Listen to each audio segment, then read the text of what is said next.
Praise the lord. హల్లెలూయా. మన ప్రభువును రక్షకుడును అతి త్వరలో రానైన యేసుక్రీస్తు వారి యొక్క పరిశుద్ధమైన నామములో మీ అందరికీ శుభములు తెలియజేస్తున్నాను. I greet you all in the matchless name of Jesus Christ of नजरेत. आप सबको यीशु मसीह के नाम पे शुभकामनाएं. లైవ్లో చూస్తున్న వారికి అందరికి కూడా దేవుని వాక్యంలోనికి వెళదాం. ఒక ప్రశ్నతో ఈరోజు యొక్క వాక్య భాగాన్ని వర్తమానాన్ని తీసుకురావాలని ఆశపడతా ఉన్నాను. మనము రక్షించబడ్డామా లేదా మనము రక్షించబడుతున్నామా లేదా మనం రక్షించబడతామా?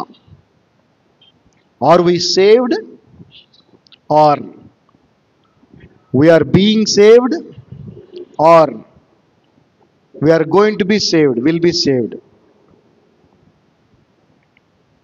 మరలా జాగ్రత్తగా వినండి. మనం రక్షించబడ్డామా, రక్షించబడుతున్నామా, రక్షించబడబోతున్నామా? సో ఈ యొక్క ప్రశ్నకి సమాధానాన్ని మనం బైబిల్ గ్రంథంలోంచి తెలుసుకుందాం. అయితే ఇప్పుడు నేను అడిగినటువంటి 3 ప్రశ్నలకి సమాధానం ఏంటంటే 3 కరెక్ట్. మనం రక్షించబడ్డాము, రక్షించబడుతున్నాము, రక్షించబడతాము. దీని సమాధానం ఏ ఒక్కటో కాదు, 3 దీని సమాధానం. సో దానిని మనం ఈ రోజున ధ్యానించే ప్రయత్నం చేద్దాం. ఎందుకంటే సత్యములను స్వతంత్రులుగా చేస్తుందని ప్రభు చెప్పాడు. వాక్య భాగాన్ని మనం అనేక సార్లు చదువుతూ ఉంటాం, కానీ దేవుడు మనకు బయలుపరిచినప్పుడు ఆ యొక్క సత్యాన్ని మనం తెలుసుకోగలుగుతాం. సో మొదటిగా మనం రక్షించబడ్డాము అనే దాన్ని తెలుసుకుందాం. ఓకే, ఎఫెసీయులకు రాసిన పత్రిక 2వ అధ్యాయము, Ephesians 2nd chapter 8th verse 8వ వచనం. సో ఈ 3 విషయాల్ని బైబిల్ గ్రంథము ధృవీకరిస్తుంది. రక్షించబడ్డామనే విషయాన్ని ధృవీకరిస్తుంది, రక్షించబడుతూ ఉన్నాము అనే విషయాన్ని ధృవీకరిస్తుంది, అదేవిధంగా రక్షించబడతాము అనేది కూడా ధృవీకరిస్తుంది. ఆ 3టిని మనం ఈ రోజున ధ్యానిద్దాం. Ephesians 2nd chapter 8th verse. For by grace are ye saved through faith, and that not of yourself, it is the gift of God. చదవండి. మీరు విశ్వాసము ద్వారా కృపచేతనే రక్షింపబడి ఉన్నారు. చూసారా, పాస్ట్ టెన్స్, రక్షించబడి ఉన్నాము. So we are saved. అయితే ఎలా రక్షించబడ్డాము? విశ్వాసము ద్వారా. అదే విధముగా ఇది మనము చేసిన పని. మనం దానికోసం రక్షించబడటానికి మనం ఏమైనా చేసామా అంటే మనము చేసిన పనులు ఏమీ కాదు. మరి ఏంటి ఇదేనంటే ఇది దేవుని వరము, గిఫ్ట్ ఆఫ్ గాడ్. ఇది మీ వలన కలిగినది కాదు, దేవుని వరమే. ఈ విషయంలో కూడా క్రైస్తవులు చాలా మంది మరి పొరపడుతున్నారు, అపోహలో ఉంటున్నారు. మనం రక్షించబడటానికి ఏదో చెయ్యాలి అని అనుకుంటున్నారు. ఇక్కడ బైబిల్ గ్రంథము స్పష్టంగా చెప్తా ఉంది, ఇది దేవుని వరము, గిఫ్ట్ ఆఫ్ గాడ్. గిఫ్ట్ అనేది మనం కొనుక్కుంటామండి, ఫ్రీగా ఇస్తారు గిఫ్ట్ అనేది. అదేవిధంగా గిఫ్ట్ ఏదైతే ఉందో ఆ ఇచ్చిన గిఫ్ట్ని బట్టి ఆ ఇచ్చిన వ్యక్తి మనల్ని ఎంత ప్రేమిస్తున్నాడో తెలుస్తుంది. అవునా కదా? రైట్? ఎంత ప్రేషియస్ గిఫ్ట్ నీకు ఇస్తే ఆ ఇచ్చిన వ్యక్తి నేను అంత ఇష్టపడుతున్నాడు, ప్రేమిస్తున్నాడు అని అర్థం.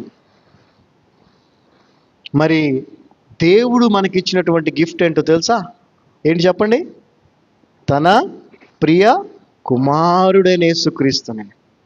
అంటే ఎంత ప్రేమిస్తే తన సొంత ఏకైక కుమారుణ్ణి నీ కొరకు బలిగా ఇవ్వాలండి. సో జాగ్రత్తగా అర్థం చేసుకోవాలి. ఎప్పుడు మనం దేవుని యొక్క ప్రేమను గనక మనము స్మరించుకోకపోతే, జ్ఞాపకం పెట్టుకోకపోతే మనం క్రైస్తవులం కానే కాదు. So the greater the gift or the sacrificial gift is the greater love that person has towards you. ఎంత త్యాగపూరితమైనటువంటి బహుమానాన్ని ఒక వ్యక్తి నీకు ఇస్తాడో ఆ వ్యక్తి అంత నిన్ను ప్రేమిస్తున్నాడని అర్థం. సో దేవుడు మనకు ఇచ్చినటువంటి ఉచితమైనటువంటి ఆ వరము, బహుమానం ఏంటి అని అంటే యేసుక్రీస్తు ప్రభువే. యేసుక్రీస్తు ప్రభువే. యోహాను సువార్త 3వ అధ్యాయము 16వ వచనం మనం చూసినట్లయితే, దేవుడు లోకమును ఎంతో ప్రేమించెను కాగా తన అద్వితీయ కుమారుని మనకి ఇచ్చాడు, మనకు అనుగ్రహించాడు. సో ఇప్పుడు చెప్పండి, ఈ లోకంలో నిన్ను నన్ను ఎవరు ఎక్కువ ప్రేమిస్తున్నారు? దేవుడే. దేవుడు ప్రేమించినంతగా ఎవరు నిన్ను నన్ను ప్రేమించలేదు. ఎవరిని ఇచ్చారా నీకు అలాంటి గిఫ్ట్? గిఫ్ట్స్ అంటే చాలా మందికి ఇష్టం. చిన్నపిల్లలకి ప్రత్యేకించి పుట్టినరోజు వచ్చిందంటే మరి పేరెంట్స్ ఏం గిఫ్ట్ ఇస్తారా, ఫ్రెండ్స్ ఏం గిఫ్ట్ ఇస్తారా అని ఎదురు చూస్తూ ఉంటారు. అయితే దేవుడు ఇచ్చినటువంటి బహుమానం ఏదైతే ఉందో అది ఎంత గొప్పదో ఆలోచించండి, ఎంత గొప్పదో. మరి దాన్ని బట్టి మనం ఏం చేయాలి? దాన్ని బట్టి 2 కొరింథియన్స్, కొరింథీయులకు రాసిన 2వ పత్రిక 9వ అధ్యాయము 15వ వచనం. ఆ దేవుడు మనల్ని ప్రేమించి ఇచ్చినటువంటి బహుమానాన్ని బట్టి మనం ఏం చేయాలంటే 2 Corinthians 9 chapter 15th verse. Thanks be unto God for his unspeakable gift. చెప్పశక్యము కాని ఆయన వరమును గూర్చి దేవునికి స్తోత్రము. చూసారా? అంటే మనం మాటలతో కూడా చెప్పలేము ఆయన ఇచ్చినటువంటి బహుమానం ఎంత గొప్పదో. మన మాటలు కాదు, ఈ ప్రపంచంలో ఎవరు కూడా దాన్ని ఎక్స్ప్లెయిన్ చేయలేరు. అన్స్పీకబుల్ గిఫ్ట్ ఆయన మనకి ఇచ్చాడు. దాన్ని బట్టి మనం ఆయన ఎంతగానో స్తుతించాలి, ఘనపరచాలి, మహింపరచాలి. అయితే చాలామంది ఈ యొక్క బహుమానం ఏదైతే ఉందో, రక్షణ అనేది యేసుక్రీస్తు ప్రభువు ద్వారా, ఆయన శిలువ త్యాగము ద్వారా, ఆయన చిందించిన రక్తము ద్వారా, ఆయన ముగించిన పని ద్వారా, శిలువలో ఆయన ముగించిన పని, హిస్ ఫినిష్డ్ వర్క్, దానివల్ల మనం రక్షించబడ్డాం. కానీ చాలామంది ఏమనుకుంటారంటే నేను చేసిన క్రియల వల్ల అని అనుకుంటా ఉంటారు. మన క్రియల వల్ల ఇది జరగలేదు, జరిగే అవకాశము లేనే లేదు. ఏ ఒక్క శరీర సంబంధమైన క్రియ కూడా నిన్ను ప్రభువు దగ్గరికి తీసుకురాలేదు. అవన్నీ కూడా మురికి గుడ్డలని బైబిల్ చెప్తా ఉంది. అందుకే మీరు సిలువలో మనం గమనిస్తే 2 దొంగలు ఉన్నారు కదండి, 2 దొంగలు ఉన్నారు. అయితే ఒక వ్యక్తి మాత్రం యేసు ప్రభుని నమ్మాడు. నమ్మి అతను ఏమన్నాడు? అయ్యా, నీ రాజ్యములో నన్ను జ్ఞాపకం చేసుకో అన్నాడు. అంటే ఇక్కడ 2 విషయాలు మనం గమనించాలి. చాలామంది ఏమనుకుంటారంటే యేసు ప్రభుని నమ్మితే మనం రక్షించబడతామని కదా. యేసు ప్రభుని మాత్రమే కాదు నమ్మాల్సింది, ఆయన రాజ్యాన్ని కూడా నమ్మాలి. హల్లెలూయా. ఆయన రాజ్యం ఉంది, కింగ్డమ్ ఆఫ్ గాడ్, దాన్ని కూడా నమ్మాలి. ఆ దొంగ విషయంలో మనం గమనిస్తే అతను యేసు ప్రభుని నమ్మాడు, దేవుని రాజ్యాన్ని కూడా నమ్మాడు. అందుకే నీ రాజ్యములో నన్ను అన్నాడు. సో ఇక్కడ మనం గమనిస్తే అతడు శరీర సంబంధమైన క్రియ ఏదైనా చేశాడా? ఏమి చేయలే. చేసే అవకాశం కూడా లేదు. ఒకవేళ అతను చేతులు ఫ్రీగా ఉండి 2 చేతులు జోడించి మోకాళ్ళు లొంగి ప్రభువా నన్ను నీ రాజ్యంలో జ్ఞాపకం చేసుకో అంటే అదొక యాక్ట్ ఉండేది, అక్కడ అదొక క్రియ ఉండేది. దండం పెట్టాడనో మోకాళ్ళు, అసలు ఛాన్సే లేదు. అంటే ఏంటి? హృదయంలో నమ్మాడు, నోటితో పలికాడు, విశ్వసించాడు, రక్షించబడ్డాడు. హల్లెలూయా. సో ఏదన్నా పని నువ్వు చేసి రక్షించబడితే, ఏదైనా పని నువ్వు చేసి క్షమించబడితే, ఏదైనా పని నువ్వు చేసి నీతిమంతుడిగా తీర్చిదిద్దబడితే అది ఎంత భయంకరమైన పరిస్థితో, అది ఎంత ప్రమాదమో, అది ఎంత ఏమంటారు దేవునికి అవమానకరమైనటువంటిదో ఒకసారి మనం చూద్దాం. ఎందుకంటే చాలామంది వాళ్ళ క్రియల వల్ల వాళ్ళు రక్షించబడ్డాం అనుకుంటా ఉంటారు. అది ఏదైనా కూడా కాదు, ఏ క్రియతో కూడా మనం రక్షించబడలేం. అందుకే పౌలు గారు మనం చూస్తే గలతీయులకు రాసిన పత్రిక 2వ అధ్యాయము. ఇది ముందు క్రైస్తవులైన మనకి ఇది తెలియాలి. ఇది తెలియక చాలా మంది వారి వారి క్రియల్ని బట్టి అతిశయిస్తూ ఉన్నారు. మన క్రియలు కానే కాదు, దేవుని కృప, దేవుని కృప. గలతీయులకు రాసిన పత్రిక 2వ అధ్యాయము 21వ వచనం కనుక మనం చూసినట్లయితే పౌలు గారు ఏమంటున్నారో చూడండి. I do not frustrate the grace of God అంటున్నాడు ఆయన. నేను I do దేవుని not కృపను frustrate the grace of God, for if righteousness come by the law, then Christ is dead in vain. చదవమ్మా. నేను దేవుని కృపను నిరర్ధకము చేయను, నేను దేవుని కృపను నిరర్ధకము చేయను. నీతి ధర్మశాస్త్రం వలననైతే నీతి ధర్మశాస్త్రం వలనైతే. ధర్మశాస్త్రం మనం గమనిస్తే అదంతా క్రియలతో కూడింది. ఏమండి? అదంతా కూడా క్రియాశీలమైనది, శరీర సంబంధమైన క్రియలతో కూడింది. కానీ క్రొత్త నిబంధన లేదంటే నూతన నిబంధన ఏదైతే ఉన్నదో ఇది ఆత్మ సంబంధమైనది. ఇది ఆత్మ సంబంధమైనది. అందుకే పౌలు గారు అంటున్నారు, ఒకవేళ ఎవరైనా వారి ధర్మశాస్త్ర సంబంధమైన క్రియల ద్వారా నీతిమంతులు గనక అయినట్లయితే అప్పుడు నీతి ధర్మశాస్త్రం వలననైతే ఆ పక్షమందు క్రీస్తు చనిపోయినది నిష్ప్రయోజనమే. నేను ఇది చేశాను కాబట్టి రక్షించబడ్డానని నువ్వు అనుకుంటే, ఒకవేళ అలా జరిగే పరిస్థితి అయితే అది వ్యర్థం అవుతుంది.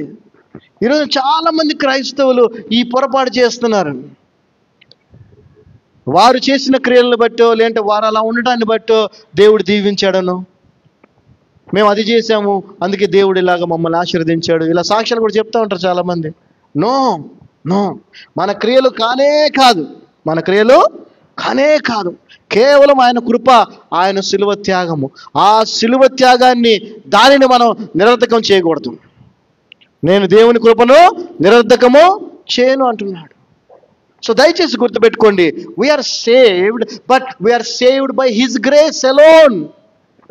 ఆయన కృప చేతనే రక్షించబడ్డాం మనం తప్ప మన క్రియల మూలముగా కానే కాదు.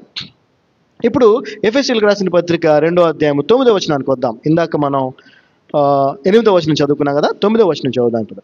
బికాస్ ఇక్కడ చూడండి, not of our works lest any man should boast. చదవమ్మా. అది క్రియల వలన కలిగినది కాదు కనుక ఎవడునూ అతిశయపడ వీలు లేదు. ఇప్పుడు చూసారా, మనం గమనిస్తే అతిశయపడటం అనేది క్రైస్తవుల్లో ఎక్కువ. దానికి ఆపోజిట్ ఏంటి? హంబుల్నెస్, తగ్గించుకోవటం. తగ్గింపు లేకపోవడానికి కారణం ఏంటంటే వాళ్ళ క్రియల వలన వాళ్ళు నీతిమంతులని అనుకుంటున్నారు కాబట్టి వాళ్ళు తగ్గించుకునే అవకాశం లేదు వాళ్ళకి. If you think that because of your works and deeds you are righteous, you cannot be humble. ఎప్పుడైతే ఆయన చేసిన క్రియను బట్టి, ఆయన శిలువ త్యాగాన్ని బట్టి మాత్రమే నువ్వు నీతిమంతుడు అయ్యావు, లేదంటే రక్షించబడ్డావు, క్షమించబడ్డావు అని దాన్ని తెలుసుకుంటావు, అప్పుడు నువ్వు తగ్గించుకుంటావు. ఈరోజున క్రైస్తవుల్లో తగ్గింపు లేకపోవడానికి కారణం ఏంటంటే వారు వారి క్రియల్ని కారణముగా అనుకుంటున్నారు వారి యొక్క జీవితానికి. మన క్రియలు ఏమాత్రము కారణము కాదు. సో ఆ ఆలోచన విధానాన్ని మనం మార్చుకోవాలి, మార్చుకోవాలి. మేము 10, 13, 14 సంవత్సరాలుగా పరిచర్య చేస్తూ ఉన్నాం. దేవుని వాక్యాన్ని ఆయన కృపను బట్టి తెలుసుకుంటూ మా జీవితాల్లో అనేక విషయాల్లో మార్పుని తెచ్చుకుంటూ ఉన్నాం, కొంచెంగా. అయితే గడిచినటువంటి ఒక 3-4 నెలలుగా మరి మా బాబాయ్ గారు చెప్పినట్టుగా వారు, మా పిన్ని గారు, వారితో సహవాసంలో, వారితో మేము గడిపినటువంటి సమయంలో మేము నేర్చుకున్న ముఖ్యమైన విషయం ఏంటంటే ఇదే హంబుల్నెస్. నిజంగా దేవునికి మేము ఎంతగానో రుణపడి ఉన్నాం. ఈ 3-4 నెలల్లో దేవుడు మాకు నేర్పించాడు. అది నేర్చుకున్నాం, చాలా త్వరగా నేర్చుకున్నాం.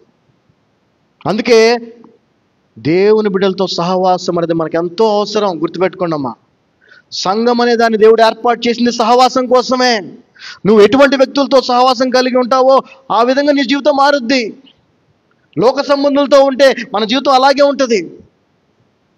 మేము ఎంత నేర్చుకుంటున్నామంటే ఎస్పెషల్లీ ఈ హంబుల్నెస్, ఈ తగ్గింపు విషయంలో తగ్గింపు మనకి ఉంటేనే మనము హెచ్చించబడతాం. హల్లెలూయా. తాను తగ్గించుకుని వాడు హెచ్చించబడినాడు. తగిన సమయమందు దేవుడు మనల్ని హెచ్చిస్తాడని వాక్యం చెప్తా. సో మనం తెలుసుకోవాల్సిన విషయం ఏంటంటే, ఇది మన క్రియల వల్ల కలిగింది కాదు ఈ రక్షణ. ఇది కేవలము దేవుని కృప, ఆయన శిలువ త్యాగము. ఇది తెలుసుకున్న వారు మాత్రమే తమ్మును తాము తగ్గించుకోగలరు. ఇది తెలియనంత కాలము వాళ్ళు తగ్గించుకోరు, గర్వపడుతూనే ఉంటారు, అతిశయపడుతూనే ఉంటారు.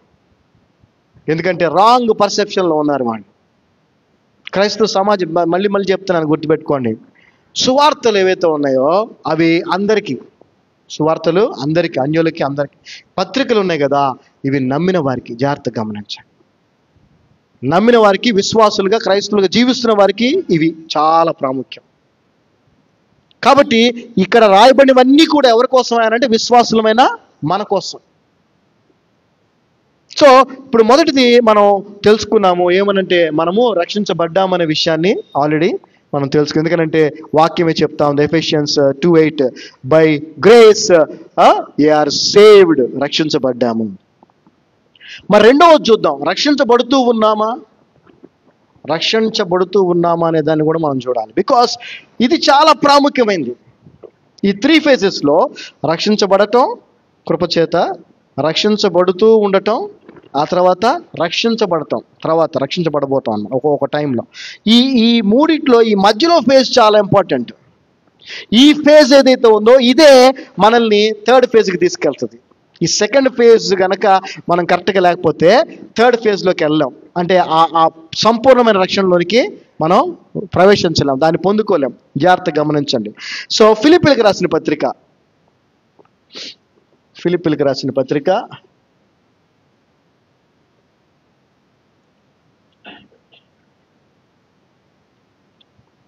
2వ అధ్యాయము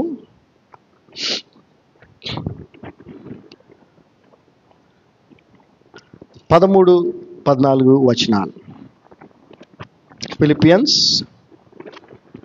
2nd chapter 13 and 14 verses. జాగ్రత్తగా గమనించండి ఇక్కడ. For it is Philippians 2nd chapter 12 and 13. Wherefore my beloved, Paul గారు రాస్తా ఉన్నారు ఏమనంటే, wherefore my beloved, as they have always obeyed, not as in my presence only, but now much more in my absence. ఇంతవరకు ముందు మనం దీన్ని ధ్యానించి తర్వాత వచనంలోకి వెళ్దాం. కాగా నా ప్రియులారా మీరు ఎల్లప్పుడూను విధేయులై ఉన్న ప్రకారము నా ఎదుట ఉన్నప్పుడు మాత్రమే కాక మరి ఎక్కువగా నేను మీతో లేని ఈ కాలమందు భయముతోను వణుకుతోను. చాలమ్మా, అక్కడ కంటిన్యూషన్ ఉంది. ఇక్కడ జాగ్రత్తగా గమనించండి. పౌలు గారి యొక్క ఉద్దేశం ఏంటంటే, హిపోక్రసీ అనేది జరుగుతూ ఉంది. ఎలా అంటే మనకు కూడా తెలుసు, సంఘంలో ఎలా ఉంటామో బయట అలా ఉంటామా చెప్పండి? ఉండం కదా. సేవకుని దగ్గర మాట్లాడే విధానం, సేవకుడు ఇంటికి వచ్చినప్పుడు ఇంట్లో అట్మాస్ఫియర్ వేరుగా ఉంటుంది, సేవకుడు వెళ్ళిపోయిన తర్వాత వేరుగా ఉంటుంది. అలా ఉండొద్దు అని చెప్తున్నాడు. సేవకుడిని పక్కన పెట్టేస్తే సేవకుడు కొద్దిసేపు ఉంటాడు, కానీ దేవుడు ఎల్లప్పుడూ మీతోనే ఉన్నాడు. దేవుడు ఎల్లప్పుడూ ప్రతి చోట ఆయన ఉన్నాడు, ఆయన చూస్తున్నాడు, ఆయన గ్రహిస్తున్నాడు, ఆయన గమనిస్తున్నాడు. ఈ అండర్స్టాండింగ్ క్రైస్తవులకు రావాలి. కొన్ని ప్రదేశాలుగా మనం మందిరాలుగా చెప్పుకునేటువంటి, సంఘాలుగా చెప్పుకునే మందిరాలు, కట్టడాలు ఏవైతే ఉన్నాయో అక్కడ మాత్రం చాలా పరిశుద్ధంగా ఉండే ప్రయత్నం చేస్తూ ఉంటారు. మందిరంలో మాత్రం బయటికి వెళ్ళగానే అసలు స్వరూపం బయటకు వచ్చేస్తుంది. అది కాదు క్రైస్తవ జీవితం. హిందీలో, ఉర్దూలో ఒక షాయరీ ఉంది.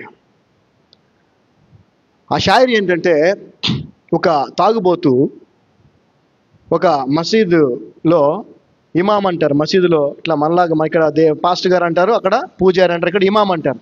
ఆయన దగ్గరికి వదిలి ఈ తాగుబోతు అంటాడు, హే సాహెబ్ ముజే పీనేదే మస్జిద్ మే అంటాడు. అంటే ఇమాం గారు నేను కొంచెం మసీదులో కూర్చొని తాగుతానండి అని అడుగుతాడు. అప్పుడు ఆ ఇమాం గారు ఏమంటారు? మస్జిద్ మే పీనా గునా హే అంటాడు. పాస్టర్ గారు అయినా ఫర్ ఎగ్జాంపుల్ ఎవరిని వచ్చి అయ్యా కొంచెం లోపల కాసేపు కూర్చొని మేము తాగి వెళ్ళిపోతాం అంటే ఏమంటాం మనం? తాగటము పాపం అని చెప్తాం కదా. అప్పుడు ఆ తాగుబోతు ఇంకో ప్రశ్న అడుగుతాడు. ఏమని?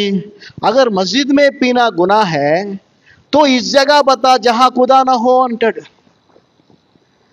ఏమని అడుగుతున్నా అంటే పాస్టర్ గారిని లేకపోతే పూజారిని లేకపోతే ఆ ఇమాముని, అయ్యా సరేనయ్యా, మరి గుడిలో కానీ మందిరంలో కానీ మసీదులో తాగటం పాపం అంటున్నారు కదా, సరే దేవుడు లేని ప్లేస్ చెప్పయ్యా, అక్కడికి వెళ్ళి తాగుతాను అంటాడు. ఒకసారి ఆలోచించండి. ఆ షాయిరీ ఎన్ని చోట్ల చాలా చోట్ల చెప్పాను. ఈ పరమార్థాన్ని గనక క్రైస్తవులు అర్థం చేసుకుంటే దేవునికి ప్రీతికరమైన జీవితం జీవించవచ్చు. అంతే కదా. నువ్వు మందిరంలో చేయని పని ఎక్కడ చేయకూడదు. ఎందుకంటే ప్రభువు అక్కడ కూడా ఉన్నాడు. He is there. చాలామంది మనం వేరే వీళ్ళని చూసి కొన్నిసార్లు కొన్ని చోట్ల వేరుగా ఉండే వాళ్ళని చూసి వేషధారులని అంటుంటాం మనం జనరల్గా. ఇక్కడ చూడు అప్పుడు మనందరం కూడా అదే. 99.9% మనం కూడా అదే. ఎందుకంటే మందిరంలో ఒకలాగా ఉంటాం, మందిరం బయటకు వెళ్ళగానే అది వేషధారణ కదా. ఎప్పుడైతే దేవుడు నీ పక్కనే ఉన్నాడు, దేవుడు నిన్ను చూస్తున్నాడు అనేటువంటి భయము నీకుంటుందో, ఆ యొక్క కాన్షియస్ నీకుంటుందో, నువ్వు తప్పు చేయలేవు, నువ్వు పాపం చేయలేవు. అందుకే పౌలు గారు అంటున్నారు, నేనున్నప్పుడు మాత్రమే కాదు నాయనా, నేను లేనప్పుడు కూడా భయముతో విధేయులై ఉండండి. ఎందుకంటే నేను ఉండకపోవచ్చు అక్కడ, కానీ అక్కడ ఎవరున్నారు? దేవుడు ఉన్నాడు. God is watching you. Secret life అనేది ఉండదు ఎవరికి, ఏ మనిషికి. మనల్ని మనం మోసం చేసుకోవటమే. ఎవరికి తెలియదులే అని అనుకుంటే మనల్ని మనం మోసం చేసుకోవటమే. సో దయచేసి గమనించండి, we have to be his children wherever we are. మందిరములో చేయనివి, చేయలేనివి, చేయకూడనివి అన్నీ ఎక్కడా చేయకూడదు. బికాస్ అన్ని చోట్ల ఆయన ఉన్నాడు. హల్లెలూయా. సో ఇప్పుడు ఆ రెండో భాగంలోకి వెళదాం. ఆ యొక్క 12వ వచనం మొదటి భాగం చదివాము, రెండో భాగం. Wherefore, my beloved, as ye have always obeyed, not as in my presence only, but now much more in my absence. ఈ లైన్ అండర్లైన్ చేసుకోండి. Work out your own salvation with fear and trembling. భయముతోను వణుకుతోను మీ సొంత రక్షణను కొనసాగించుకొనుడి. ఏం చేయాలంటే రక్షణను కొనసాగించు. ఇది చాలా important కదా. వర్కౌట్ అనే పదం మీరు వినే ఉంటారు చాలాసార్లు. వర్కౌట్ ఏదన్నా మనం ఎవరికైనా పని చెప్పి, సార్ ఎంతవరకు ఏంటి సార్, మా బిల్డింగ్ డిజైనింగ్ ఎంతవరకు చేశారు సార్, ఇంజనీర్ అడిగితే ఏమంటాడు? సార్ వర్కౌట్ చేస్తున్నాను సార్. అంటే ఏంటి? ప్రాసెస్లో ఉంది, వర్కౌట్ చేస్తున్నానండి, వర్కౌట్ చేస్తాను అంటే ఏంటి?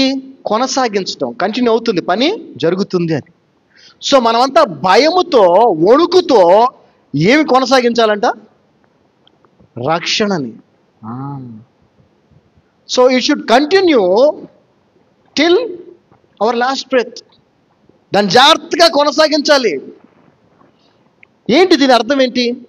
వర్కౌట్ యువర్ ఓన్ సాల్వేషన్ అనే దానికి అర్థం ఏంటి? మీకు చిన్న ఎగ్జాంపుల్ చెప్తాను, ఏది మీకు అర్థం అవటానికి. అదేంటంటే, ఒక దగ్గర జిమ్ ఎక్విప్మెంట్ ఉంది, వ్యవసాయం చేసే అంటే వ్యాయామం చేసే ఎక్విప్మెంట్ అంతా ఉంది అక్కడ. అదేవిధంగా మంచి న్యూట్రిషియస్ ఫుడ్ కూడా ఉంది. ఒక యవనస్తుడు ఉన్నాడు. సో యవనస్తుడు ఉన్నాడు, మంచి ఎక్విప్మెంట్ ఉంది ఎక్సర్సైజ్ చేసేది, అదేవిధంగా న్యూట్రిషియస్ ఫుడ్ కూడా ఉంది. అయితే ఏం జరగాలి ఇక్కడ? ఆ మూడు అవైలబుల్గా ఉన్నాయి. ఏం జరగాలి? ఈ వ్యక్తి యవనస్తుడు ఏం చేయాలి? వర్కౌట్ చేయాలి. ఏం చేయాలి చెప్పండి? వర్కౌట్ చేయాలి. ఈ మంచి న్యూట్రిషన్ తింటూ ఈ పని చేయాలి.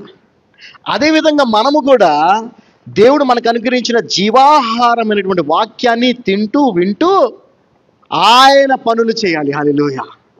So working out our own salvation అంటే living a true born again life according to the teachings of the lord Jesus. ఇది చాలా ప్రాముఖ్యమైనది. ఇదే కొదువుగా ఉంది క్రైస్తవ సమాజంలో. మన రక్షణని కొనసాగించడం అంటే జీవాహారమైనటువంటి దేవుని వాక్యాన్ని తీసుకుంటూ దేవుడు మనకిచ్చిన పనులను మనం చేస్తూ ఉండటం అన్నమాట. హల్లెలూయా. సో దాన్ని కూడా బైబిల్ గ్రంథంలో నుంచి మీకు తెలియజేస్తాను. ఇప్పుడు అదే ఎఫెసీయులకు రాసిన పత్రిక 2వ అధ్యాయము 9 చదివాం కదా, 8 అయిపోయింది. మనం రక్షించబడ్డాం ఉచితంగా, దేవుని వరం అది. అది మన క్రియల వల్ల కలిగింది కాదు. అయితే 10వ వచనం మనం చూద్దాం. ఈ 10వ వచనము ఈ యొక్క విషయాన్ని మనకి స్పష్టం చేస్తా ఉంది. ఏమనంటే, for we are his workmanship created in Christ Jesus unto good works. జాగ్రత్త గమనించండి. unto good works which God hath before ordained that we should walk in them. చదవమ్మా. మరియు వాటి యందు మనము నడుచుకున్న వలనని. వాటి యందు, ఆ వాటి అనేది ఏంటో చూద్దాం. వాటి యందు మనము నడుచుకున్న వలనని దేవుడు ముందుగా సిద్ధపరిచిన సత్క్రియలు చేయుటకై. సత్క్రియలు చేయుటకై. ఏ క్రియలు? దేవుడు నిర్ణయించిన సత్క్రియలు చేయుటకై మనము క్రీస్తు యేసునందు సృష్టించబడిన వారమై ఆయన చేసిన పని అయి ఉన్నాము. ఆయన ఎలాగైతే 6 దినములు పనిచేసి 7వ దినం విశ్రాంతి తీసుకున్నాడో, యేసు ప్రభు వారు ఎలాగైతే ఆయన చేయవలసిన పనిని సిలువలో చేసి మిగిలిన పని శిష్యులకు అప్పచెప్పాడో, అదే విధముగా మనం యేసు ప్రభుని నమ్మినప్పుడు, రక్షించబడినప్పుడు మనకు కూడా సత్క్రియలు, కొన్ని క్రియలు చేయాలని దేవుడు పనులు ఇచ్చాడు. ఆ పనులను చేస్తూ జీవించటమే మన యొక్క రక్షణను కొనసాగించటం. ఇక్కడే క్రైస్తవులకు బ్రేక్ పడిపోతుంది. ఈ పనినే చేయలేకపోతా ఉన్నారు. If you are not doing the works or good works, preaching the gospel, sharing the word, loving your neighbour as you love your self అనే కమాండ్మెంట్ని మరి దానికి లోబట్టం. ఎందుకంటే ఆ ఆజ్ఞలోనే అన్ని ఆజ్ఞలు ఇమిడి ఉన్నవి. ఆ ఆజ్ఞలో అన్ని ఆజ్ఞలు కూడా నెరవేర్చబడి ఉన్నవి. వీటిని కనుక మనము చేయట్లేదు అనుకోండి, వీఆర్ నాట్ ఏమంటారు, working out our salvation. We are saved by his grace. మనం రక్షించబడ్డాం యేసు ప్రభువుని నమ్ముట ద్వారా, విశ్వసించడం ద్వారా, పాపాలు ఒప్పుకోవటం ఇవన్నీ. అయితే ఆ రక్షణ ఏం చేయాలి? మనం కొనసాగించాలి. You have to continue or you have to work out the salvation. ఇది మన ఆఖరి ఏమంటారు, ఆ క్షణం వరకు జరగాల్సినటువంటి క్రియ.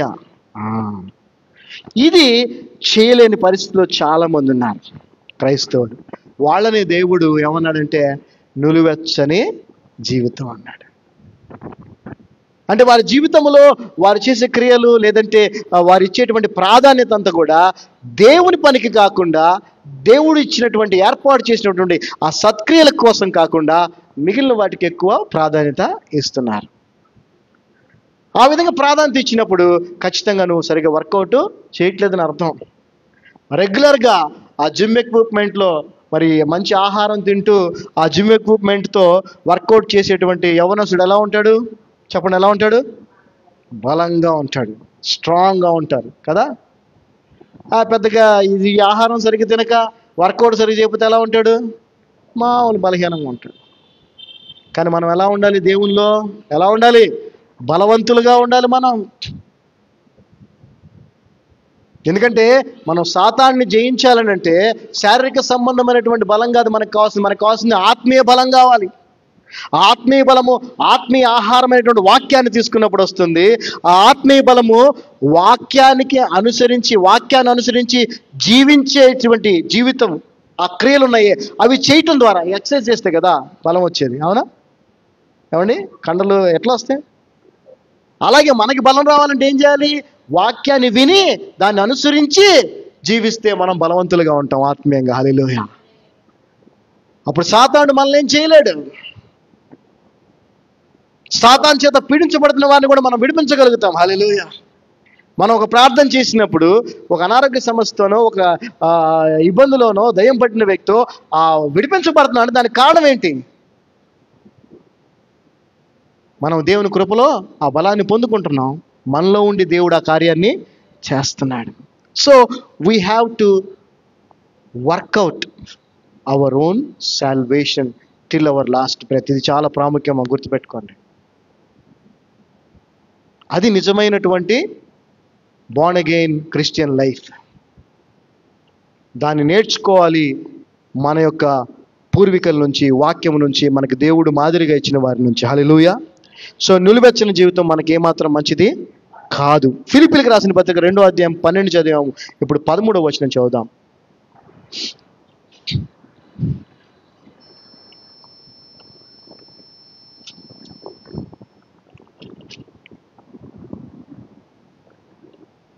పన్నెండవ వచనంలో సో విత్ ఫియర్ చదవమ్మా. ఇప్పుడు చదువు కంప్లీట్ గా అది. కాగా నా ప్రియురాల, మీరెల్లప్పుడును విధేయులై ఉన్న ప్రకారము నా ఎదుట ఉన్నప్పుడు మాత్రమే కాక మరి ఎక్కువగా నేను మీతో లేని ఈ కాలమందును భయముతోనూ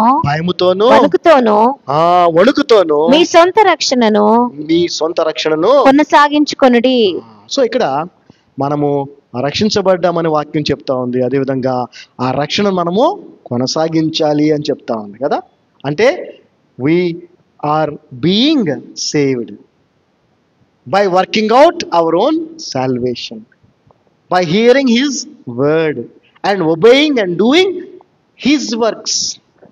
13వ వచనం చూడండి. ఇది ఎవరు చేస్తారు చూడండి. For it is God which worketh in you. సరే, మంచి పనులు చేసేది ఎవరు? మనమా అంటే కాదు. అది కూడా మళ్ళీ చూసారా, మనం రక్షించబడింది మన క్రియల వల్ల కాదు. ఈ రక్షణను చేసుకునేది, క్రియలు చేసేది కూడా మనం కాదు. అది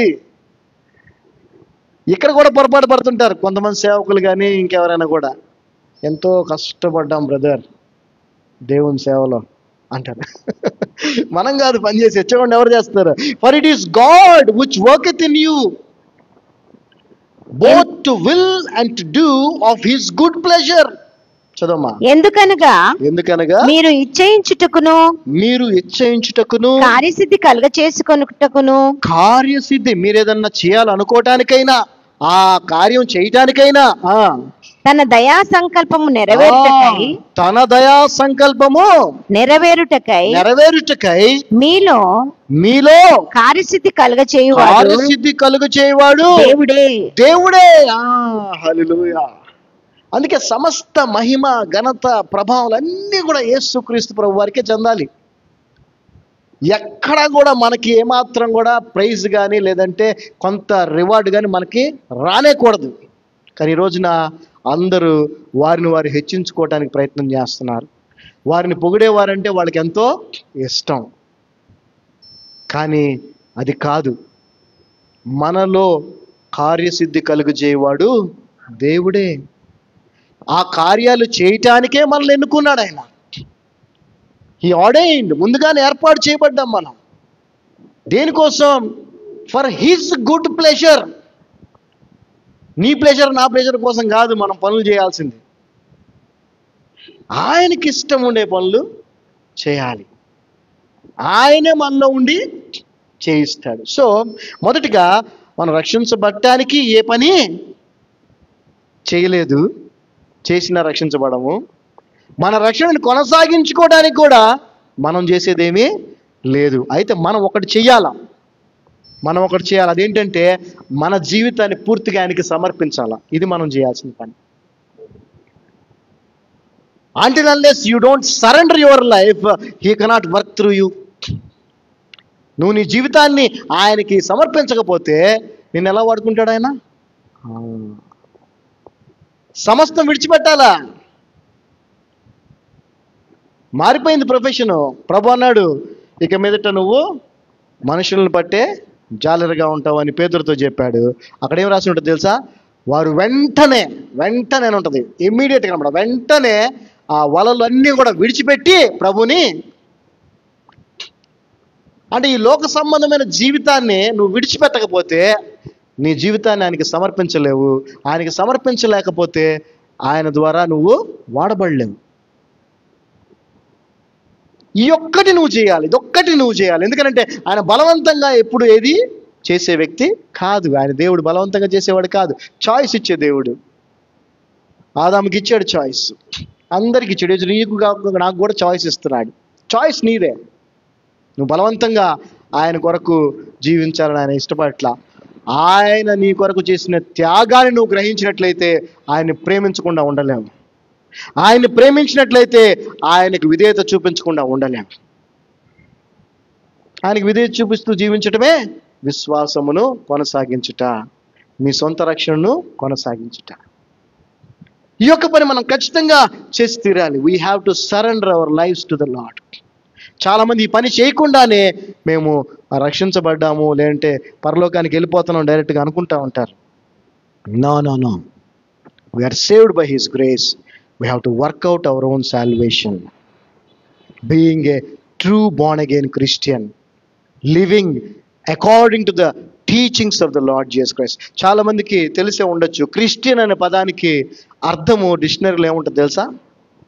క్రిస్టియన్ అనే పదానికి అర్థం an individual who seek to live his or her life according to the principles and values of the Lord Jesus Christ అంటుంది డిక్షనరీలో మీనింగ్. మనం అంటే ప్రతి ఒక్కడు నేను క్రిస్టియన్ చెప్పేసుకుంటా ఉంటాడు నోటికి. చెప్పుకోటే కాదు అది. ఆయన చూపించిన మార్గంలో, ఆయన విలువలు, ఆయన మాటకి లోబడి జీవించేవాడే క్రైస్తవుడు. అపోస్తుల కార్యంలో మనం చూసినట్లయితే అంతియోకలో మొట్టమొదటిగా ఎవరు క్రైస్తవులు అని పిలువబడ్డారు తెలుసా? ఎవరు? శిష్యులు. Not every one. యేసుప్రభు నమ్మానంటే నువ్వు క్రిస్టియన్ కాదు. ఆయన్ని వెంబడించినటువంటి శిష్యులు ఆయన జీవిత విధానాన్ని అనుసరించి జీవిస్తుంటే అది చూసి, అరే వీళ్ళు సేమ్ యేసుప్రభులాగే మాట్లాడుతున్నారే, వీళ్ళు సేమ్ యేసుప్రభులాగే కార్యాలు చేస్తున్నారే అని వాళ్ళు అప్పుడు వీళ్ళని క్రిస్టియన్స్ అని పిలవటం మొదలుపెట్టారు. వాళ్ళు చెప్పుకోవాలి మేము క్రిస్టియన్స్ అని. ఈరోజు మనందరం చెప్పుకుంటాం నేను క్రిస్టియన్ అనేది చాలా దూరంగా ఉంది మనకి. ముందు విశ్వాసం అవ్వాలి, తర్వాత ఏమవ్వాలి? శిష్యుడు అవ్వాలి యేసుప్రభుకి. శిష్యుడు అంటే ఎవరు? గురువు చేసిందే చేసేవాడు, గురువు జీవించినట్టే జీవించేవాడు శిష్యుడు. సో జాగ్రత్తగా గమనించండి. The second phase which is working out our own salvation is most important. అదేంటి అనంటే ఆయనకు శిష్యురాలిగా ఈ లోకములో జీవించటం. హెబ్రీయులకు రాసిన పత్రిక 13వ అధ్యాయము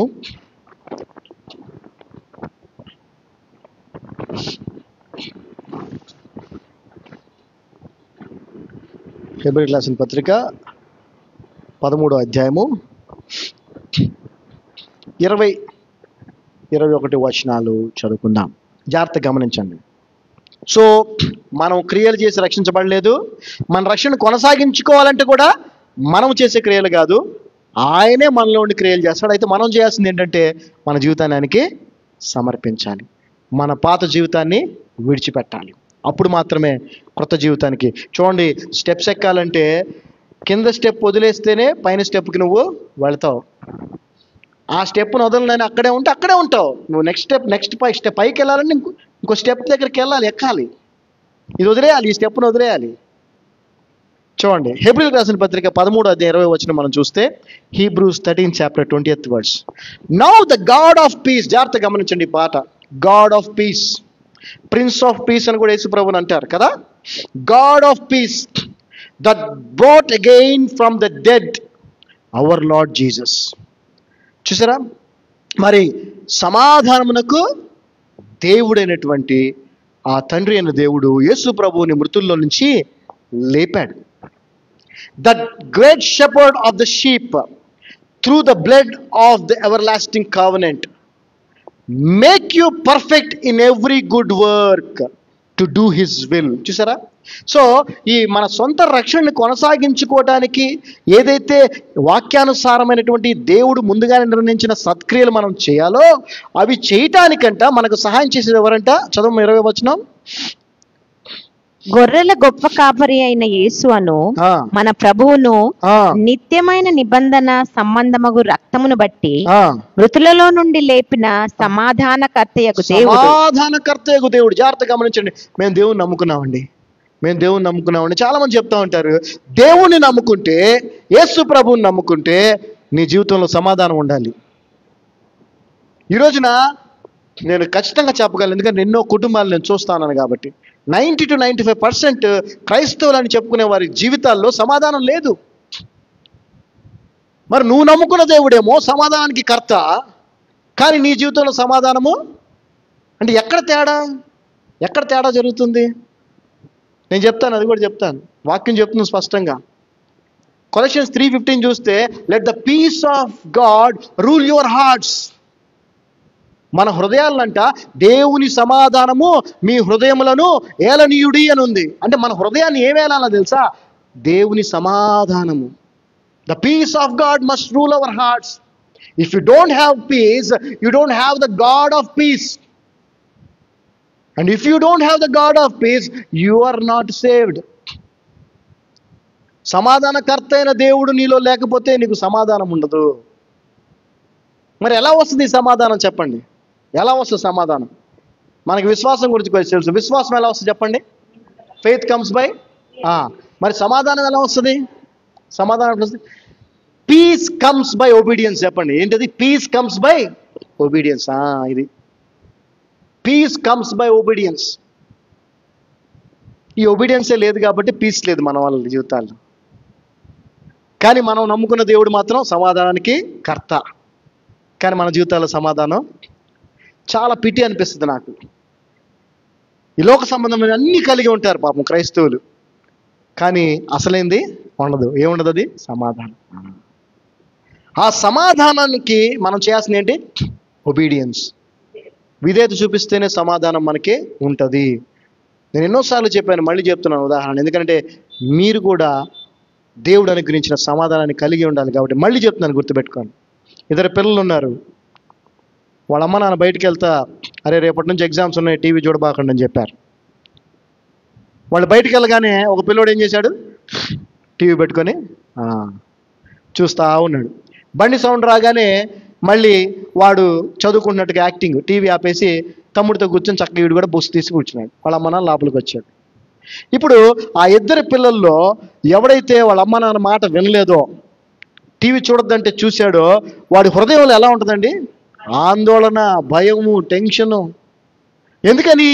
ఎందుకనంటే వారి తల్లిదండ్రుల మాటకి అతను అవిధేయత చూపించాడు. ఏ పిల్లవాడైతే వాళ్ళ అమ్మ నాన్న చెప్పినట్టుగా చదువుకుంటూనే ఉన్నాడో, టీవీ చూడలేదో, వాడికి అదే సమాధానం అలాగే continue. So faith comes by hearing the word of God, and peace comes by obeying the word of God. మనం జస్ట్ కేవలం హీరర్స్గా ఉంటే ఉపయోగం లేదు, డ్యూయర్స్గా ఉండాలి కదండి. వినేవారిగా ఉంటే ఉపయోగం లేదు.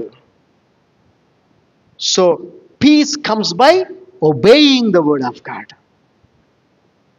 సో అటువంటి దేవుడంట మనల్ని ఏం చేస్తాడంటే 21వ వచనం, make you perfect in every good work to do his will, working in you that which is well pleasing in his sight through Jesus Christ, to whom be glory for ever and ever. చదవమ్మా. యేసుక్రీస్తు ద్వారా తన దృష్టికి అనుకూలమైన దానిని. జాగ్రత్తగా గమనించండి. మనలో దేవుడు యేసుక్రీస్తు ద్వారా తన దృష్టికి అనుకూలమైన దానిని మనలో జరిగించుచు, అది సంగతి. సో మనలో దేవునికి ఇష్టమైన, దేవునికి అనుకూలమైన క్రియలు జరగాలి మన జీవితంలో. మన ఇష్టమైనవి కాదు, మనకు అనుకూలమైనవి కాదు. ఈ రోజున మనందరం కూడా ఎక్కువ శాతం మనకు అనుకూలమైన విధంగా జీవించడానికి ప్రయత్నం చేస్తూ ఉంటాం. అది కాదు దేవుడు చేసే. చదవమ్మా, మళ్ళీ చదవమ్మా. యేసుక్రీస్తు ద్వారా ఆ, తన దృష్టికి అనుకూలమైన ఆ, దానిని యేసుక్రీస్తు ద్వారా, మనకు రక్షణకు కారకుడైనటువంటి యేసుక్రీస్తు ద్వారా తన దృష్టికి అనుకూలమైన దానిని తన దృష్టికి అనుకూలమైన దానిని మనలో జరిగించుచు మనలో జరిగించుచు. అంటే ఎప్పుడైతే దేవుడు తనకిష్టమైన తనకు అనుకూలమైన దానిని మనలో జరిగించడానికి మనము అనుమతిస్తామో, లేకపోతే మన జీవితాన్ని సమర్పిస్తామో, ఆ జీవితము సొంత రక్షణను కొనసాగించే జీవితం. చదవమా. యేసుక్రీస్తు ద్వారా తన దృష్టికి అనుకూలమైన దానిని ఆ. మనలో జరిగించుచు ఆ. ప్రతి మంచి విషయములోను ప్రతి మంచి విషయంలోనూ తన చిత్త ప్రకారం చేయుటకు తన చిత్త ప్రకారం చేయుటకు మిమ్మును సిద్ధపరచును గాక. మిమ్మును సిద్ధపరచును గాక. ఆమేన్. ఆమేన్. సో దేవుడే మన రక్షణను కొనసాగించేది. అయితే మనం ఆయన మాటకు విధేయత చూపించే వారిగా ఉండాలి. మన ఇష్టం కాదు, ఆయన ఇష్ట ప్రకారంగా జీవించాలి. ఈ విధంగా నువ్వు ఎప్పుడు జీవించగలవంటే, నువ్వు నీ సొత్తు కాదని నీకు తెలిసినప్పుడు, నువ్వు వెలపెట్టి ఆయన చేత కొనబడ్డావన్న విషయం నీకు తెలిసినప్పుడు. క్రైస్తవులందరికీ తెలుసు కానీ దాన్ని ఇగ్నోర్ చేసేస్తున్నారు. అదేందో వాడి జీవితం అనుకుంటాడు, నా సొంత జీవితం అనుకున్నట్టుగా ఇష్టం వచ్చినట్టు. No, we are brought with a price. పాతకాలంలో అండి బానిసత్వం అనేది ఉండేది. ఏమండి, బానిసలని ఉండేవాళ్ళు. ఎలాగైతే మనం వస్తువులు కొనుక్కుంటున్నామో అలాగే మనుషులు కూడా కొనుక్కోవచ్చు. కొనుక్కున్న తర్వాత ఈ వ్యక్తి కొనుక్కున్న వ్యక్తి ఏం చెప్తే అది చేయాలి, అంతే. అది రూలు. ఇంకా వాడికి సొంత ఇష్టాలు ఉండవు. ఇంకా ఇన్ఫ్యాక్ట్ చెప్పాలంటే బైబిల్ చెప్తున్న దాని ప్రకారం కూడా ప్రభువు మనల్ని వెలపెట్టి కొనుక్కున్నాడు. మన ఇష్టాలు కాదు ఇక్కడ, ఆయన ఇష్టం అంతా. అయినా కూడా చూడండి, వెలపెట్టి మనల్ని కొని, ఆయన రక్తాన్ని వెలగా పెట్టి మనల్ని కొని, అంత ప్రేమ మన మీద చూపించిన తర్వాత కూడా ఇప్పటికీ ఆయన మనకి ఫ్రీ విల్ ఇస్తున్నాడు. అసలు ఆ ప్రేమను మన మాటల్లో చెప్పలేం.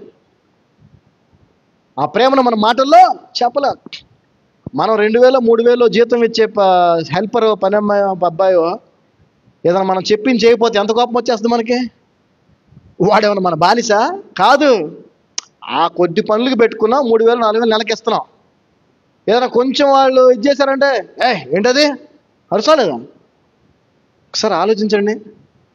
ఆయన తన ప్రాణం పెట్టి రక్తం చిందించి నిన్ను నన్ను కొనుక్కొని బలవంతం చేయట్లేదు. చూడండి, మనల్ని బలవంతం చేయకుండా ఇదిగో ఇలా జీవించండి, ఇదిగో ఇరుకు మార్గం, దీంట్లో ప్రవేశించండి, గైడ్ చేస్తాడు మనల్ని. దీంట్లో ప్రవేశించుకో, నా వెనకాల రండి, నన్ను వెంబడించండి, సిలువెత్తుకొని నన్ను వెంబడించండి, నా రాజ్యంలో మీకోసం నివాసం సిద్ధపరచడానికి నేను వెళ్తున్నాను, మళ్ళీ వచ్చి నేను మిమ్మల్ని. ఇంత మంచిగా ఆయన చెప్తుంటే మనమేమో నా ఇష్టం ఆయన చెప్పింది నేనేం చేయాలా అని అనుకుంటున్నారు. దీనికి కారణం ఏంటంటే మీరు వెలపెట్టి కొన్నారనే విషయాన్ని మర్చిపోతున్నారు. మీరు కొనబడిన వారు, మనం కొనబడిన వారు.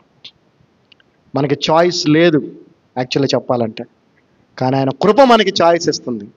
ఆ చాయిస్ని మనం మిస్యూజ్ చేసుకోకూడదు. జాగ్రత్తగా ఆలోచించండి. నీ ఇష్టం నా ఇష్టం కాదు, ప్రభు చెప్పినట్టు జీవించటమే మన సొంత రక్షణను కొనసాగించటం. For this we need to surrender our lives to him. అయా నీ చిత్తమే, ప్రభువా నీ చిత్తమే. మనం అడగొచ్చు ప్రార్థనలో, ప్రభువా నా జీవితంలో ఇది చేయి, అయా నా కుమారుడి జీవితంలో ఇది చేయి, అది చేయి అని అడగొచ్చు, తప్పులేదు. కానీ ఫైనల్గా ఏమనాలా? అయా నీ చిత్తమే. ఎందుకంటే ఏం అడగాలో కూడా మనకి తెలియదని కూడా బైబిల్ చెప్తా ఉంది కదా. సో మనం అడగకూడని కూడా అడుగుతుండొచ్చు కొన్నిసార్లు, దేవుని చిత్తం కాంది కూడా మనం అడుగుతుండొచ్చు. కానీ అందుకే ప్రార్థనలో మనం లాస్ట్లో ఏమనాలి? అయ్యా ఏదేమైనా నీ చిత్తమే. యేసుప్రభు వారు కూడా అదే అన్నారు కదా, తండ్రి నీ చిత్తమే జరగనేమో.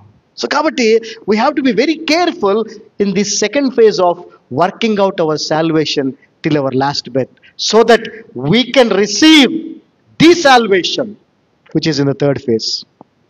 రక్షించబడిన మనము మన రక్షణను కొనసాగించుటకు చేయవలసినటువంటి ఆ యొక్క విశ్వాస జీవితాన్ని ఏతుందో అది జాగ్రత్తగా మనం చేసుకోవాలి. సో మనం పరీక్షించుకోవాలి. We have to introspect our selfs. మన హృదయాలు మనం ఒకసారి పరిశీలన చేసుకోవాలి. నేను దేవునికి విధేయత చూపిస్తున్నాను లేదా? నా ఇష్టానుసారంగా జీవిస్తున్నానా, ఆయన ఇష్టానుసారంగా జీవిస్తున్నానా? నా పాత జీవితాన్ని ఇంకా విడిచిపెట్టానా లేదా? లాస్ట్ సండే గుర్తు చేసుకున్నాం కదా, ఆదాం ఎన్ని పాపాలు చేశాడండి? ఆదాం ఎన్ని పాపాలు? ఒక్కటే. చూసారా మనకెంత కృప చూపిస్తున్నాడు దేవుడు, right? So we have to be very careful about working out our salvation till our last breath, till he comes. So మొదటిది అయిపోయింది, వీఆర్ సేవ్డ్. రెండవది we are being saved, continuing in our salvation, working out our salvation. మూడవది చూద్దాం, we will be saved, మనము రక్షించబడతాం. The third thing is we will be saved. రోమిలికి రాసిన పత్రిక, రోమన్స్ 13th చాప్టర్, రోమిలికి రాసిన పత్రిక 13వ అధ్యాయము 11వ వచనం నుంచి, the third verse. 13th chapter, Romans 13th chapter from 11th verse. And that knowing the time, జాగ్రత్తగా గమనించండి, and that knowing the time that now it is high time to awake out of sleep. So ఇప్పుడంట మనం నిద్ర మేలుకోవాల్సిన సమయం అంట. ఇప్పుడు నిద్ర మేల్కోవాల్సిన సమయం అంట. ఎందుకనంటే సమయము ఆసన్నమైంది. ఈ నిద్ర, ఇక్కడ నిద్ర అనే పదానికి అర్థం ఏంటో తెలుసా? ఇప్పుడు మనం ఉన్న జనరేషన్లో ఈ నిద్రకు అర్థం ఏంటంటే, నేను యేసుప్రభుని నమ్ముకున్నాను, ప్రతి ఆదివారం కాకపోయినా నాకు కుదిరినప్పుడు ఇలా సంఘానికి వెళ్తాను, నేను చేయాల్సినంత కాకపోయినా నాకు వీలైనంత, నాకు తోచినంత నేను పరిచర్యకు సహాయం చేస్తాను, రోజు ప్రార్థన చేసుకుంటా, బైబిల్ చదువుకుంటున్నాను, కాబట్టి నేను పరలోకానికి వెళ్ళిపోతున్నాను అనే అపోహ అన్నమాట ఈ నిద్ర. ఈ నిద్ర ఏంటంటే అది ఆ అపోహ. అలా ఆలోచిస్తున్నావే, ఆ నిద్రలోంచి లెగవాలి ఈ రోజున క్రైస్తవులందరూ. ఎందుకంటే అది కాదు అసలైన క్రైస్తవ జీవితం. ఎందుకనంటే చూడండి, for now is our salvation nearer than when we believed. చూసారా? సో మనం నమ్మామే ప్రభుని, నమ్మి రక్షించబడ్డాం కదా కృపచేత. అప్పటికంటే ఇప్పుడంట మన రక్షణ చాలా దగ్గరలో ఉందంట. తెలుగులో ఎవరు రాసిన చదవండి ఒకసారి. మరియు మీరు కాలము నెరిగి తెలుసుకోవాలండి, ప్రభు రాకడ చాలా దగ్గరగా ఉంది, చాలా సమీపంగా ఉంది. నిద్ర మేలుకొని వేళ అయినదని తెలుసుకొని. క్రైస్తవులారా, నిద్ర మేల్కోండి, లెగవండి. అపోహలో ఉండబాకండి, భ్రమలో ఉండబాకండి, నిద్రలో ఉండబాకండి, లెగవండి. ఎందుకని చదవమ్మా. అలాగు చేయుడి, మనము విశ్వాసులమైనప్పటికంటే ఇప్పుడు రక్షణ మనకు మరి సమీపంగా ఉన్నది. సో దీన్ని బట్టి మనకేం అర్థం అవుతుంది? మన రక్షణ అంటే రక్షించబడబోతున్నాం. సో మరి రక్షించబడ్డాము అని చెప్తున్నటువంటి ఎఫెసియన్స్ 2:8 ఏంటి? మన రక్షణను కొనసాగించుకోమని చెప్తున్నటువంటి ఫిలిపియన్ 2:12 ఏంటి? రక్షణ సమీపంగా ఉందని చెప్తున్నటువంటి ఇదేంటనంటే, ఒక చిన్న ఉదాహరణ చెప్తాను. యేసు ప్రభు మనకు తెలుసు కదా, తెలుసా తెలీదా? తెలుసా యేసు ప్రభు తెలుసు, యేసు ప్రభు గురించి కూడా తెలుసు. మొత్తం తెలుసా ఆయన గురించి? కానీ ఎప్పుడైతే మనం ఆయన్ని కలుసుకుంటామో అప్పుడు పూర్తిగా ఆయన్ని తెలుసుకుంటాం. హల్లెలూయా. అదేవిధంగా దేవుని ప్రేమ మనకు తెలుసు కదా, దేవుని ప్రేమను మనం అనుభవిస్తున్నామా? కానీ పూర్తిగా అనుభవించగలుగుతున్నామంటే లేదు. ఎప్పుడైతే యేసు ప్రభువుని మనం కలుసుకుంటామో అప్పుడు పరిపూర్ణంగా ఆ ప్రేమను మనం ఆస్వాదిస్తాం, అనుగ్రహిస్తాం. అదేవిధంగా మనం రక్షించబడ్డాం, రక్షణలో కొనసాగాలి, రక్షణను పొందుకుంటాం. అంటే సంపూర్ణమైన రక్షణ ఆయన కలుసుకున్నప్పుడే. హల్లెలూయా. సో జాగ్రత్తగా అర్థం చేసుకోండి. ఈ third portion of nearer, the salvation is nearer to us అనేది ఉందో, అక్కడికి చేరుకోవాలంటే ఈ సెకండ్ పోర్షన్ చాలా ఇంపార్టెంట్. మన రక్షణని కొనసాగించుకోవటం అనేది చాలా ప్రాముఖ్యమైన విషయం. రక్షణ కొనసాగించడం అంటే ఏంటో మనం ఇంతకుముందు చూసాం. So I will read it once again, జాగ్రత్తగా వినండి. 13th chapter, Romans 12th chapter, Romans 13th chapter, 11th verse. And that knowing the time, that now it is high time to awake out of sleep. For now is our salvation nearer than when we believed. So మరి మనము అపోహలో ఉండకూడదు. ఇక ఏదో నామకార్థంగా బ్రతుకుతున్నాంలే, అది చాలులే అని అనుకుంటే కుదరదు. We have to work out our salvation. We have to do His works. We have to obey His word 100%, not 99.9%. And 99.9% truth is also lie. కాబట్టి we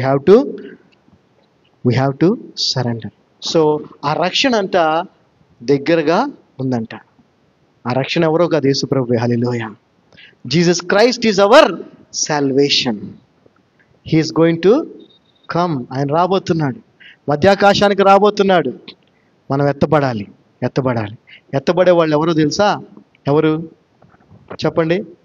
first and second phase కూడా, సెకండ్ ఫేజ్లో కొనసాగుతున్న వారు మాత్రమే, అందరూ కాదు. జాగ్రత్తగా గుర్తుపెట్టుకోండి, హెల్ ఈజ్ రియల్. చాలామంది బోధకులు నరకం గురించి చెప్పట్లేదు, కానీ నరకం కూడా నిజమేనండి. పరలోకం ఎంత నిజమో నరకం కూడా అంతే నిజం. నేను ఒకసారి ఇక్కడ డెమాన్స్ట్రేషన్ కూడా చేశాను. ఒక అందరికి అగ్గిపెట్టెలు పంచిపెట్టి ఒకసారి వెలిగించుకునే వరకు అట్లా పెట్టుకోండి అని చెప్పా. ఎవరు పెట్టుకోరు కదా, ఎందుకంటే సురుక్కు అంటది కదా. అలాంటిది అగ్ని గంధకాల్లో పడి కాలుతా ఉంటామంటే అసలు అర్థమవుతుందా? భయం లేదండి క్రైస్తవులకి. భక్తి ఉందో లేదో నాకైతే తెలియదు, కానీ భయం లేదన్న విషయం మాత్రం నాకు అవగాహన వచ్చేసింది. భయం ఉంటే తప్పు చేయలేం మనం. కాన్సిక్వెన్సెస్ కనుక మనకి నిజంగా తెలిస్తే తప్పు చేయలేం. So be careful. We are saved by his grace. మనం రక్షించబడటానికి మనం ఏమీ క్రియలు చేయలేదు, ఆయన క్రియ చేశాడు. ఆయన కృప, ఆయన వరమే. అదేవిధంగా రక్షణ కొనసాగించుకోవడానికి కూడా మనం ఏం చెయ్యం, ఆయన మనలో ఉండి చేస్తాడు. ఆ సంపూర్ణమైన రక్షణ పొందుకోవడానికి కూడా ఆయనే వచ్చి మనల్ని తీసుకొని వెళ్తాడు. ఆమేన్. దేవుడి కొద్ది మాటలు దీవించునుగాక. హల్లెలూయా. అందరు లేచి నిలబడితే ఈ కొద్ది మాటలు దేవుడు మన జీవితంలో మరి నెరవేర్చులాగున, ప్రత్యేకించి మన రక్షణను మనం కొనసాగించడానికి కావలసిన విధేయతను చూపించడానికి ఆయన కృపను అనుగ్రహించమని ప్రార్థన చేసుకుందాం. తండ్రి, మీ యొక్క అపారమైన కృపను బట్టి వందనాలు. ఈ మధ్యాహ్న సమయంలో మీ పాదాల సన్నిధికి వస్తూ ఉన్నాం. ఏ యోగ్యత అర్హత మాకెవరికి లేదు నాయన. కేవలం నీ శిలువ త్యాగం, నువ్వు చిందించిన రక్తం, చిత్రము చేయబడి నీ శరీరం, తండ్రి నీ ప్రేమ మా మీద, ఇంకా మేము దాన్ని వర్ణించలేం ప్రభువా. అంత వెలపెట్టి మమ్మల్ని కొన్నావంటే ఎంత ప్రేమిస్తున్నావు నాయన మమ్మల్ని. అంత ప్రేమించిన నిన్ను అయ్యా మేము బాధపరిచేవారిగా ఉండకూడదు. నీ సొత్తైన మేము నీ మాటకు విధేయత చూపించి జీవించాలి. అయ్యా, రక్షణ ఏ విధముగా కొనసాగించుకోవాలో, తద్వారా పరిపూర్ణమైన రక్షణను పొందుకుంటామనే విషయాన్ని మాకు తెలియజేసినందుకు వందనాలు. ఈ రక్షణ కొనసాగించుకునేటువంటి యొక్క జీవితంలో మాకు కావాల్సిన కృపను అనుగ్రహించమని, ప్రత్యేకించి సహవాసం నాయన మరొకసారి మిమ్మల్ని స్తుతిస్తున్నాం, గణపరుస్తున్నాం. మేమైతే ఎంతో దీవించబడుతున్నాం, ఆశీర్వదించబడుతున్నాం నీవిచ్చిన వాక్యం ద్వారా, నీవిచ్చినటువంటి సహవాసం ద్వారా. మా బాబాయ్ పిన్ని రాజుబాబాయ్ గారు, చిన్ని పిన్ని గారు, వారితో సహవాసంలో మాకు ఎన్నో నేర్పిస్తున్నారు. మీకు వందనాలు. అందుకే అందరికీ చెప్తూ ఉంటాం, మేము సహవాసం చాలా ఇంపార్టెంట్. ఎవరు పడితే వాళ్ళతో మనం సహవాసం చేయకూడదు. అవిశ్వాసతో విశ్వాసకి ఏంటి సంబంధం? ఏంటి వెలుగుతో చీకటికి ఏం సంబంధం? కాబట్టి నువ్వు ఇచ్చినటువంటి ఈ సంఘం అనేటువంటి ఈ యొక్క సహవాసంలో మేము నీ బోధలో స్థిరంగా ఉండి, ఒకరి నుంచి ఒకరు నేర్చుకుంటూ, ఒకరికొకరు ప్రార్థించుకుంటూ, ఒకరినొకరు బలపరుచుకుంటూ, ఒకరికొకరు సహాయం చేసుకుంటూ, గలతీ 6:2 అన్నావు నాయన, ఒకరి భారం ఒకరు మోయుడి, ఇలాగు చేసి క్రీస్తు నియమమును నెరవేర్చుడి. Bear ye one another's burdens and fulfil the law of Christ. కాబట్టి నేను వల్ల నీ పొరుగువాన్ని ప్రేమించిన ఆజ్ఞను బట్టి సువార్తను ప్రకటించే విషయంలో, వాక్యమును ఇతరులతో పంచుకునే విషయంలో, మా వల్లైన సహాయం ఇతరులకు చేసే విషయంలో, అయా చేయగలిగిన మేలు చేయకుండా ఉండి పాపులము కాకుండా నీ వలే లోకంలో జీవించే కృపను మాకు దయచేయమని కూడి వచ్చిన సంఘం అందరండి. మరి అనేకులు రాలేకపోయారు. బలరాం గారు అవ్వచ్చు, డానియల్ అవ్వచ్చు, దివ్య, మరి అనేకులు, సంపత్, గాయత్రి, వీళ్ళందరూ కూడా మరి ఎందుకు రాలేదో తెలియదు. వారందరినీ, యాదమ్మ కుటుంబం, వారందరిని కూడా దీవించండి. వారి వారి పరిస్థితుల నుంచి నాయన విడుదల కలుగు చేయండి. మీ సన్నిధి ప్రాధాన్యత వాళ్ళు తెలియజేయండి. అదేవిధంగా నాయన మరి ప్రమీళ గారు, వారు నీ సర్జరీ అయ్యి మరి డిశ్చార్జ్ అయ్యి ఉన్నారు. వారికి త్వరగా రికవరీ దయచేయండి. వారిని స్వస్థపరిచినారని మేము నమ్ముచూ ఉన్నాం. అదేవిధంగా ఆయన మా బాబాయ్ గారిని, పిన్ని గారిని కూడా దీర్ఘాయుష్తో దీవించి ఇంకా మీ సేవలు ఇంకా అనేక కుటుంబాలకి వారు మాదిరిగా ఉండడానికి సహాయం చేయండి. నాయన ఈ యొక్క వాక్యము నీవిచ్చినటువంటి జీవాహారంగా మేము తీసుకొని దీని ద్వారా బలపడి నీ క్రియలు చేస్తూ మా యొక్క రక్షణను కొనసాగించుకునే కృపను దయచేయమని నజరేయుడైన యేసు నామమున ప్రార్థిస్తున్నాం తండ్రి. ఆమేన్. ఆమేన్. Praise the Lord. Praise the Lord. Praise the Lord. We are blessed.